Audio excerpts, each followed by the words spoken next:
Olá, vamos conversar nesse Conta Mais sobre poesia e teoria crítica e Adorno e poetas. Como é que se faz essa ponte entre o pensamento da sociedade, a filosofia e o fazer da literatura, da poesia? Quem vai explicar isso para a gente é o professor Wilbert Salgueiro, de literatura brasileira da Federal do Espírito Santo. Wilbert, muito obrigado por essa conversa. Eu vou começar com essa pergunta aí. Como é que você chegou nessa esquina onde o Adorno se encontra com a análise de poemas?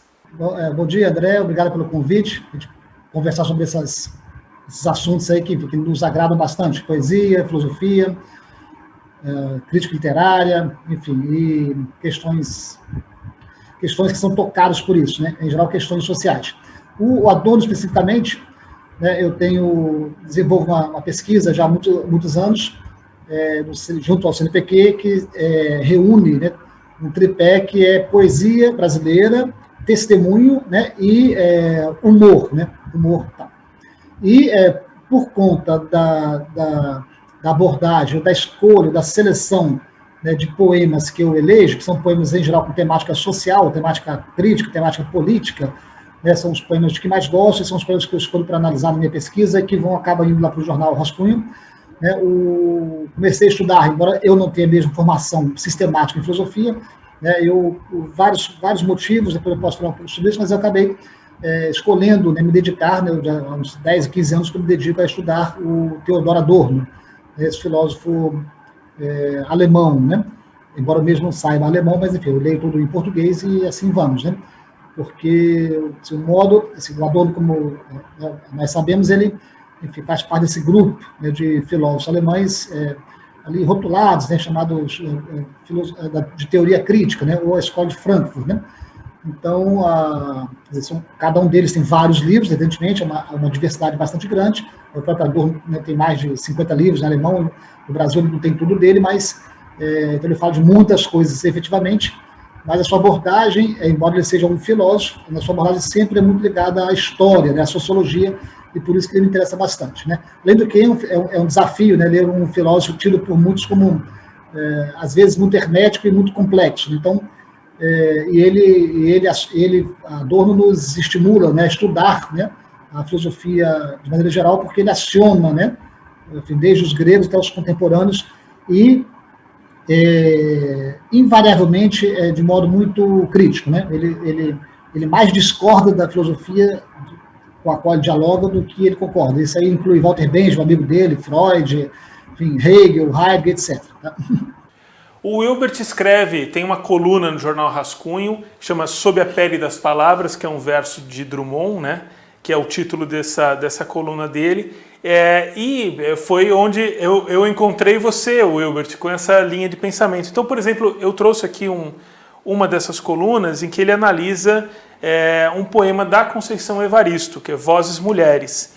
E daí, em algum momento, ele cita o Adorno aqui. Então, só para vocês verem como é que ele faz essa costura, né? Faz de outras maneiras em outros textos, mas aqui foi assim. Na obra de Conceição Evaristo se dá a ver a história da dor do povo negro, no conhecido conto que dá título ao livro Olhos d'Água, e em outras narrativas também, feito o poema em questão desse que foi analisado, a força da geração e das vozes se manifesta.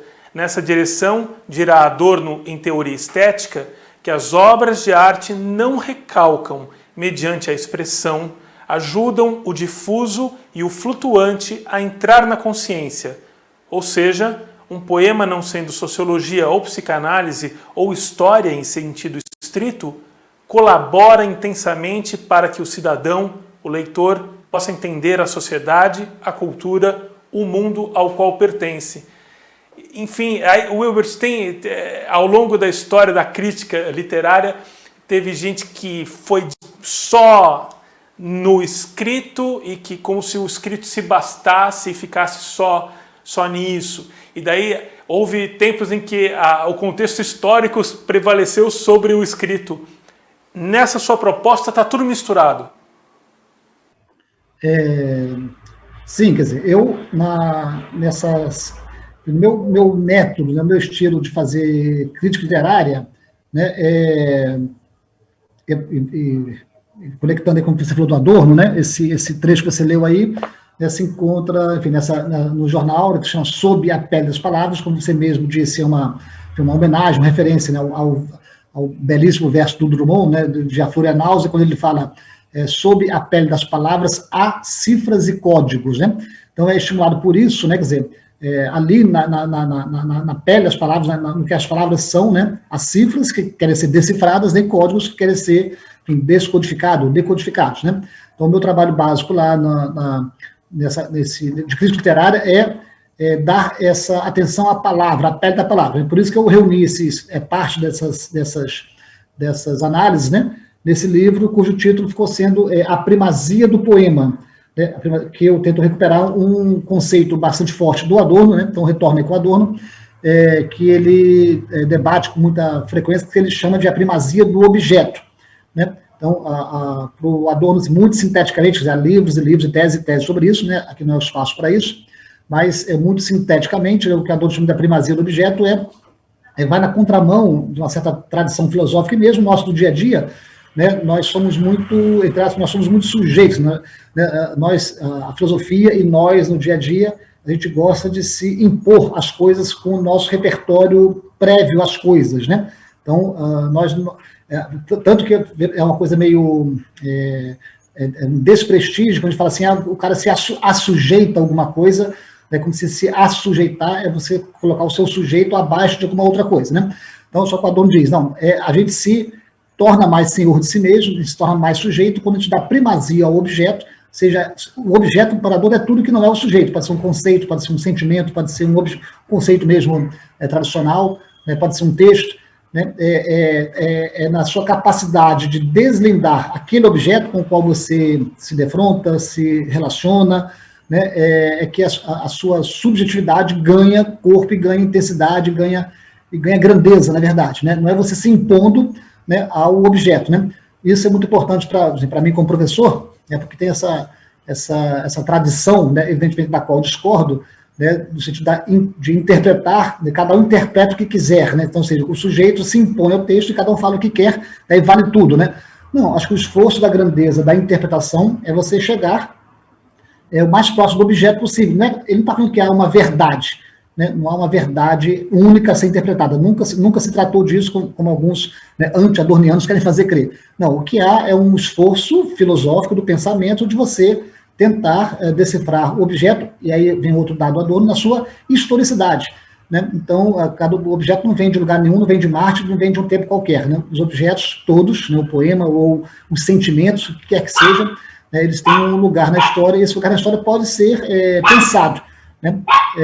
E essa coisa, esse objeto com o qual eu me relaciono, no meu caso, poemas, né, como é que a história se verifica lá? Tem uma imagem, até mais ou menos simples, né, que o Adorno utiliza. O Adorno diz, a história é uma espécie de poeira, né, e essa poeira se assenta nos objetos. Né? Então, a poeira, como a poeira se impregna nos móveis, né, aí se você espanar o móvel, né, você vai entender a historicidade daquele móvel. Né? É algo semelhante ao que o Adorno fala, né, que a história é uma poeira que se impregna nos objetos, cabe a nós tirar essa poeira que mancha a minha visão, né, que torna tudo meio nebuloso. Né? Por isso que eu gosto tanto, a propósito, fazendo apenas um parênteses, eu gosto demais, né, dessa intuição lá, desse romance, que eu acho que é o meu romance da minha vida, que é o Grande Sertão Veredas, né, do Rosa, né, quando o Reobaldo diz que de Adorim era minha neblina, né? Essa neblina tem a ver com essa poeira que ele não consegue enxergar bem, né? Então, todo o esforço dele é para tirar, né, esse caráter nebuloso da neblina. Né? Então, esse é o movimento que o Adorno faz, é isso que nos ensina, né? Dar essa prioridade do objeto, que não quer dizer você se sujeitar a ele, né? Aí é bem diferente.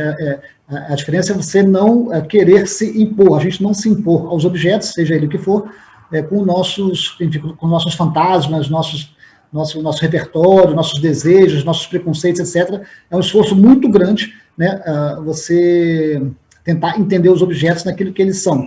né?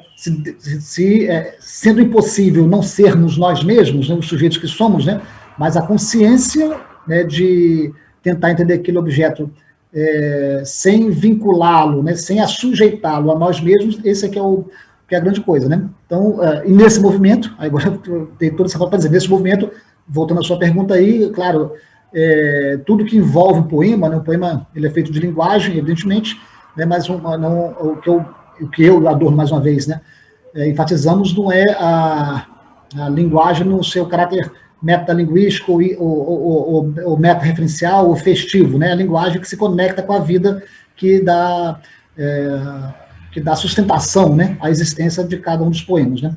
É nisso que eu me... é isso que eu me esforço, né, e tenho aprendido com Adorno nesses anos todos. E com esse ponto de vista, você diria que você se aproxima mais da própria criação do texto e se aproxima mais, consequentemente, de sua autora ou do seu autor? Em outros lugares, claro, em aulas ou com mais tempo, em outros momentos, né, mas acho que cabe aqui muito rapidamente essa observação para responder o que você perguntou. Eu passei muitos anos da minha vida, agora, nos últimos 15 anos, tenho me dedicado, entre 1000 leituras, evidentemente, mas tenho me dedicado muito a estudar Adorno, né, até para suprir, né, essa minha lacuna ligada à filosofia. Mas antes desse meu período de 15 anos de Adorno, eu passei também uns 15 anos estudando Roland Barthes, né, lá o semiólogo francês. Né? Então, assim, eu costumo dizer que é uma guinada. Eu continuo gostando muito do Roland Barthes até hoje, né, mas, enfim, deixei ele ter aqui no meu alcance de visão, aqui tem lá uns 30, 40 livros do Roland Barthes, né, li bastante ele. O Barthes é vantagem que eu li em português, também li em francês quando eu era bom em francês. O Adorno eu só consigo ler em português, que não consigo ler em alemão ainda. Mas, assim, genericamente falando, né, assim, essa guinada, né, de Roland Barthes para Theodor Adorno é uma mudança epistemológica, na verdade, né? É uma mudança epistemológica. E mudança existencial de toda a ordem, né? Embora eu continue respeitando e gostando muito do Roland Barthes. É porque a sua pergunta me lembrou um pouco do Barthes, ele fala que a crítica por Roland Barthes não era exatamente uma crítica sobre, mas uma crítica com, né? Com o objeto e não sobre o objeto. Então, isso pode se assemelhar um pouco ao que o Adorno fala nessa primazia do objeto, né? Mas tem um elemento aí de cumplicidade, né, de afeto, talvez de condescendência que tem no modo do Barthes encarar a linguagem que não tem no Adorno, né? O Adorno tem muito mais uma noção de conflito, né, do que de empatia, né? Não é que você seja inimigo do objeto, mas você tem no Barthes tem uma coisa de você entender os movimentos da linguagem e o que ela tem de elegante, festivo, de misterioso, etc., né? No Adorno tem entender esses mecanismos entranhados na linguagem, né, como você desentranha que de lá tem que ser a força, porque, né, a história está lá muitas vezes escondida, né, ela está, assim, o entender o objeto nele mesmo, o esforço de entender esse objeto nele mesmo, né, para o Adorno tem um movimento de entender a história, né, de entender a história com H maiúsculo, né, e no Roland Barthes tem, para guardar a analogia, né, um esforço de entender o mecanismo da linguagem, né, assim, o móvel principal do Roland Barthes não está em desvelar a história, né, mas esse é o mote principal do Adorno. Acho que isso que diferencia basicamente os dois. Wilbert, além de professor universitário, ele próprio é poeta. Eu, por exemplo, tenho em mãos aqui um dos livros dele, O Jogo, Misha e Outros Sonetos. Chama muita atenção que ele tem uma parte do livro em que ele compõe sonetos que tem o futebol como tema de fundo e lida, assim, que é uma das paixões dele, o futebol. E a sequência de sonetos vai fazendo uma narrativa, e que isso é uma mistura muito grande. Agora, e que dá muito certo, é muito bacana, ele desacraliza o soneto, praticamente, né? Atualiza o soneto, historicamente, inclusive, né, Abit? Como é que você diria, como é que você percebe em você, como poeta, como criador, essa influência do Adorno, por exemplo? Te travou em algum momento? Você teve que repensar o seu modo de escrever ou não? Como é que foi? O Adorno, assim, em vários lugares da sua obra, ele tem reflexões acerca da escrita, mas nesse livro dele chamado Mínima Moralia, né, que é contemporâneo ao Dialético dos Conhecimentos, né, ali na segunda ou terceira parte, acho que é a segunda parte, que é a parte do meio lá, né, ele começa uma série de aforismos, como as pessoas chamam, né, uma espécie de subcapítulos, né? Os iniciais são 5 ou 6 primeiros, são grandes blocos de reflexões do Adorno acerca da escrita, né? Assim, evidentemente não longe de desmerecer as reflexões do Adorno, evidentemente, mas assim, do que se trata nesse momento ali, isso é de uma grande, de que ele fala ali, da complexidade que é escrever, né? E o que é curioso, né, porque o Adorno, mesmo em português, mas sobretudo em alemão, né, os comentaristas, né, os leitores de Adorno sabemos disso, ele é muito difícil, né? Então é um autor que exige leitura de anos e anos e anos, maturidade, experiência, etc. Né? Só que ele faz o tempo todo como é que eu vou dizer, assim, a defesa da escrita clara, precisa, né? Como diria lá o Jean Paul Sartre, le mot juste, a palavra exata, né? Fica curioso, quase irônico, porque para nós ele é muito difícil, no entanto ele defende a clareza o tempo todo na sua escrita. Porque para ele é claro, porque quanto mais você o lê ano após ano, você vê que de fato ele tem razão no que ele fala, assim, ele é claro mesmo. O problema, se a gente não entende, é outro, né? Mas, tipo assim, o problema tem um verso do Drummond, né? Se meu verso não deu certo, foi seu ouvido que entortou, né? Então, às vezes, a culpa não é do autor, né? É do leitor, né? Então, ele faz a defesa da clareza, né? Aí, o que tem a ver com os poemas que escrevo, que são basicamente sonetos, né? O tipo de soneto que eu faço, né, que você conhece, são... Assim, embora o meu autor, assim, eu gosto muito de Drummond, adoro Manuel Bandeira, né, mas assim, o meu autor, enfim, junto com esses dois, né, o outro autor dessa trilogia é o João Cabral de Neto, que também não é dos autores considerados muito fáceis, né? Então, assim, tem uma coisa que aproxima muito o Adorno e o Cabral, né, e acho que eu me coloco nessa linhagem dos dois aí, que é um esforço de construir, né, alguma coisa, um conceito, algum poema, algum verso, né, que não seja fácil, né, que cada um deles tenha suas regras próprias, né, e que o prazer de fazer, né, e o prazer para o leitor é tentar, aquele que tiver afim, né, que tiver interesse, é tentar exatamente decifrar essa pele das palavras aí, né. Então, o que eu encontrei no Adorno, que, né, veio ao encontro do que eu penso em termos de poesia, esse cuidado, né? Esse cuidado com a linguagem, né? No sentido de levar lá a clareza, mas não a simplificação, né? No sentido de assim, daí a ideia do Cabral, né? Se ele quer dar uma expressão que ele gosta de usar nas entrevistas e nos próprios poemas, é que ele fala de dar a ver, né? Uma expressão que ele gosta muito de falar, né? É dar a ver aquilo de que você está tratando, né? Não à toa, tem a ver com isso, né? Assim, talvez um pouco inconscientemente, talvez um pouco, né, programaticamente, isso é que você se referiu, né, foram 51 sonetos contando um jogo de futebol, né? Então, assim, quem teve, né, os amigos, né, que tiveram paciência de ler os 51 sonetos, né, desde o comecinho da partida até o final da partida, né, mesmo que um ou dois ou três versos não tenham sido entendidos, mas assim, viu que se trata de uma história, de um jogo de futebol, enfim, lá em que os problemas dos jogadores de futebol não é só deles, né? Tem também o problema do pai, do filho que está na arquibancada, o cara que está lembrando a história, o problema do gandula, o problema do juiz, né? Então, assim, os problemas vão se entrecruzando, quer dizer, como que diz, quando um jogo acontece, né, muita coisa acontece simultaneamente, né? E esse é ele que eu achei o barato de fazer isso. Além do que, para o bem ou para o mal, pode até não ser muito bom, mas que eu saiba, nunca ninguém fez 51 sonetos contando uma partida de futebol, né? Isso combina perfeitamente, por exemplo, com, pelo menos o que eu alcanço, né, com o que você está dizendo aqui sobre o texto da Conceição Evaristo, né? Quer dizer, o poema ele não está ali flutuando no nada, ele está numa teia, né, de ligações da sociedade, a psicologia, todo o conhecimento humano está entranhado, está ligado de alguma forma que suas terminações nervosas ali nesse poema e os do poema com o mundo, né? Então o seu fazer acaba sendo realmente, você segue esse preceito, né?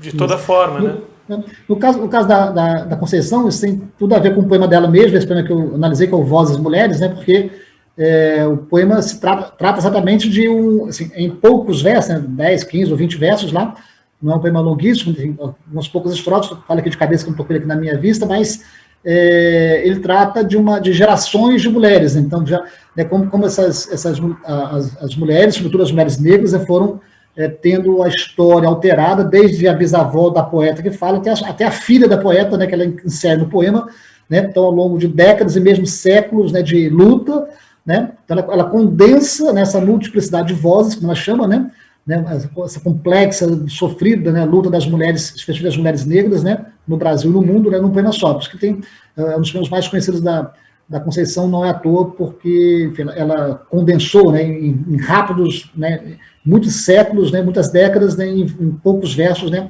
essa trajetória dolorida. Mas queria fazer um registro ainda, André, em relação à questão do futebol, né, e também o que a palavra influenciou sempre, enfim, a gente vê com um certa suspeita, mas enfim, é um livro para mim muito importante nesse nosso mundo, né, de letras, de poesia, de universidade, em que, né, futebol ainda, né, por incrível que pareça, né, ainda enfim, ainda, mas com certa razão também, né, ainda é um mundo de alienação, né, do machismo, né, assim, infelizmente, né, porque não que, enfim, são raros, né, são minoritários, né, os homens, né, falando do mundo masculino especificamente, não falando do mundo feminino no futebol, né, mas como é um mundo hegemonicamente masculino, também é um mundo hegemonicamente machista, né, conservador, alienado politicamente, é uma tristeza nesse sentido, infelizmente, né, mas agora aí quando falo sobre futebol com colegas ou alguns outros círculos, né, assim, tem toda razão, é isso mesmo, hegemonicamente, mas há umas linhas de fuga, né, e são poucos, inclusive, os livros que dão a grandeza da diversidade filosófica que o futebol tem, como o do Jair Wisnik, né, onde queria deixar aí registrado referência, né, um agradecimento por existir esse livro do Wisnik, né, O Brasil, o Futebol, o Veneno Remete, né, o Wisnik, ele mesmo entende muito futebol, jogou futebol, né, e assim, é um dos intelectuais mais respeitados do Brasil, grande músico, né, assim, uma pessoa muito bacana e gosta de futebol. Então, assim, né, o Wisnik, Chico Buarque, né, são sempre os mesmos que a gente vai lembrando, Albert Camus, né, então tem assim, né, mas é um mundo maciçamente pobre de ideias, né, o mundo do futebol, infelizmente, né, são poucos jogadores que sabem falar para além do que é previsível, né, do clichê, do senso comum, né, e a gente tenta colaborar dando uma coisa diferente, né, então são pouquíssimos amigos meus de futebol que não são da área de letras, né, de humanas, né, que leram meus poemas e entenderam alguma coisa, né. A gente vive um período histórico, assim, em que talvez isso venha de mais longe, mas parece muito pulsante agora essa crise do significado das palavras. A comunicação é quase impossível, porque duas pessoas olham para o mesmo objeto, dizem o mesmo nome, mas o entendem de maneiras diferentes. Sei lá, vai de conceito, então. Educação, todo mundo quer educação, mas cada um entende de um jeito. A palavra crítica me parece que enfrenta isso, né? Crítica, a gente está falando dela aqui como uma análise, no seu sentido de análise profunda, né? E existe a crítica, que é simplesmente falar mal de algo. Em alemão é assim também, você acha? Queria te convidar a pensar um pouco sobre essa dificuldade desse entendimento, se justamente quando a gente fala de crítica de arte, crítica literária, se também não encontra esse muro. Eu tenho, assim, né, eu trabalho como professor, né, vivo, meu salário vem pelo fato de eu ser professor e não de eu ser crítico, ou de ser poeta ou jogador de futebol. Quer dizer, eu sou eminentemente um professor, mas fora o meu mundo de professor, de dar aulas, né, de pesquisador, etc., o que eu mais gosto de fazer escrevendo é crítica literária, especialmente crítica de poesia, né? Então, vira e mexe, eu escrevo um pouco sobre isso, eu falo sobre isso, né, e gosto de lembrar, evidentemente não por nenhum pedantismo, mas para iluminar, né, o sentido da palavra crítica, né, que vem do grego, quer dizer crinem, quer dizer julgar, né? Então, crítica quer dizer julgamento, né? Então, desde a sua etimologia, claro, que a etimologia pode, as etimologias se perdem, né, ao longo da história, né, nem sempre elas mantêm, né, digamos assim, o significado original, né, primeiro que elas tiveram lá na raiz dela, né? Mas no caso de crítica é interessante pensar isso, porque o fundamento, né, originário da palavra crítica é esse, julgamento. O que é mais um dos lados que eu estou acrescentando que você já listou aí, né? O que a gente menos vê, na verdade, hoje em dia, na crítica de literatura, de poesia, né, é julgamento. Né, porque o que acontece, em geral, e quem faz uma crítica, criticando no sentido da crítica negativa, que as pessoas acham que crítica sempre é negativa, não é crítica, é julgar. Você pode julgar positivamente ou negativamente. Né? Aquele que tem a ousadia de criticar negativamente ainda leva depois paulada, né? Porque fugiu da tradição de fazer críticas o quê? Apologéticas, né? Críticas elogiosas, né? Críticas encomiásticas, né? Que em geral raramente eu falo isso aqui na universidade, né? E você também tem esse convívio, evidentemente, né? Em cada 100 teses, né? Teses ou citações, né? Nenhuma tese é contra o objeto que escolhe estudar, né? 99 das teses são para defenderem, né, como é bom, bonito, inteligente e revelador e relevante aquilo que eu estudo, o autor ou o livro, né? Aqui na UFS mesmo, eu falo até brincando, eu estou aqui há 28 anos, só vi uma vez um cara fazer uma tese sobre Dias Gomes, atacando Dias Gomes, né? contra o Dias Gomes. Todo o resto defendendo e elogiando aquele objeto que estudam, mas criticando no sentido positivo aquilo que estudam. Então, raramente fazem a crítica da contramão, né, ou a contrapelo, né, para usar a célebre expressão do Walter Benjamin. Então, tem muito assim, crítica entre amigos, né, crítica da a famosa panelinha, né? Então, mesmo o mundo da crítica de poesia não escapa disso. Tá? Então, enfim, eu costumo dizer que é um vespeiro também, mas assim, essa palavra crítica, como você destaca muito bem, ela concentra, né, ela é um exemplo, né, desse paradoxo, desse estado, né, que o mundo se encontra hoje em dia. Isso, como você tinha conversado, tinha indicado, que era para a gente falar um pouco mais de Adorno também, isso me vem à mente, né, uma definição muito simples, muito sucinta, né, porém muito complexa, do Adorno acerca de pensamento e conceito, que acho que também ilumina um pouco o que a gente está conversando. É coisa muito simples. Adorno fala assim, o que é o significado de pensar? Ele fala assim, pensar, a definição de pensar, o conceito de pensar. Ele fala, pensar só é pensar quando é pensar contra o já pensado. Né? Então, porque o senso comum, né, a pressão, a velocidade, a falta de paciência, a falta de informação, etc., nos leva sempre, nos induz sempre a pensar o que já foi pensado.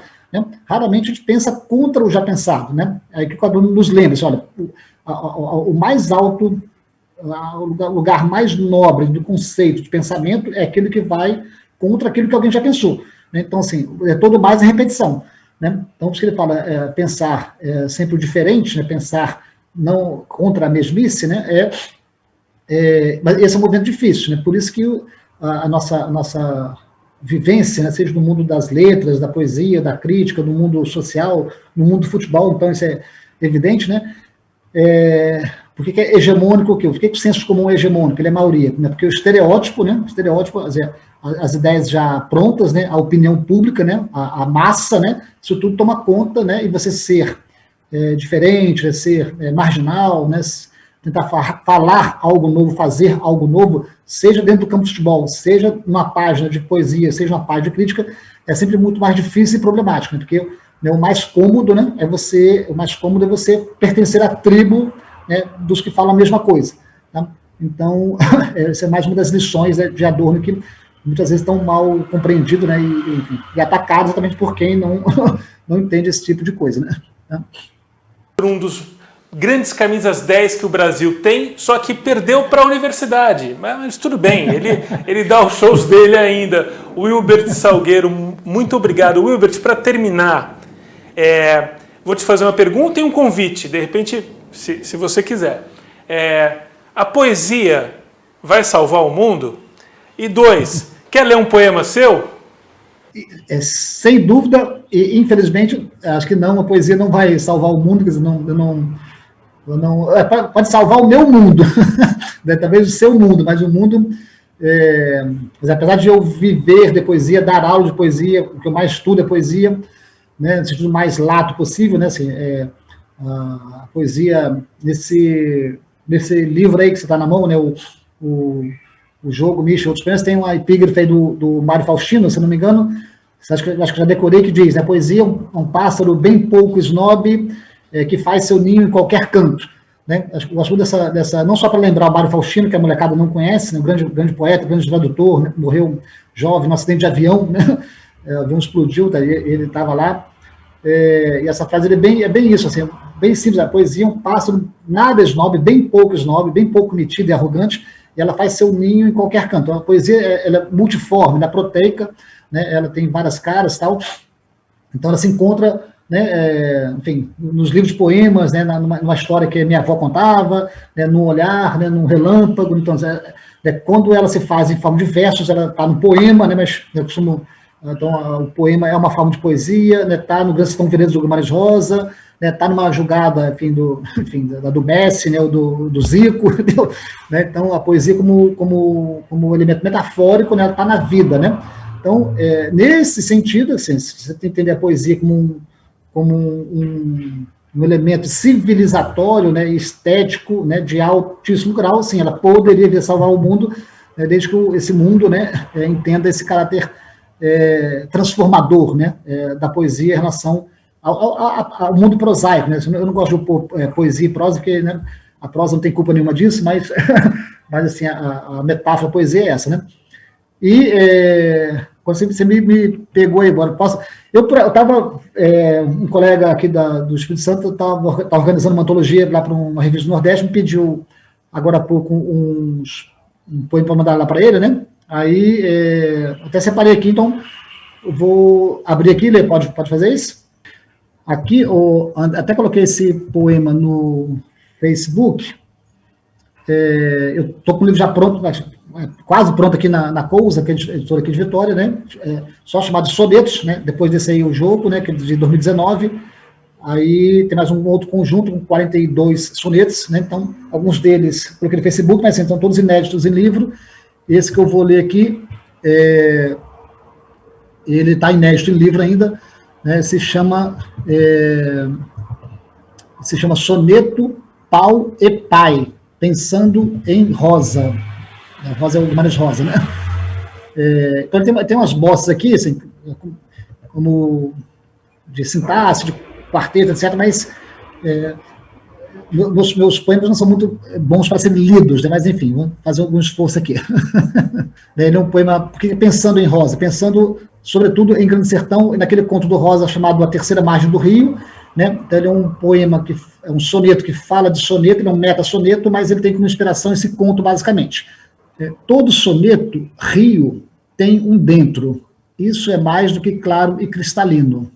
Tal dentro pode ter sexo, política, religião, etc. Quartetos e tercetos em versos decassílabos, e rimas não à toa tão toantes, e valse margens bem imprevisíveis, e de quebra uns intrépidos anjam bemans, paus e canoas sustentam.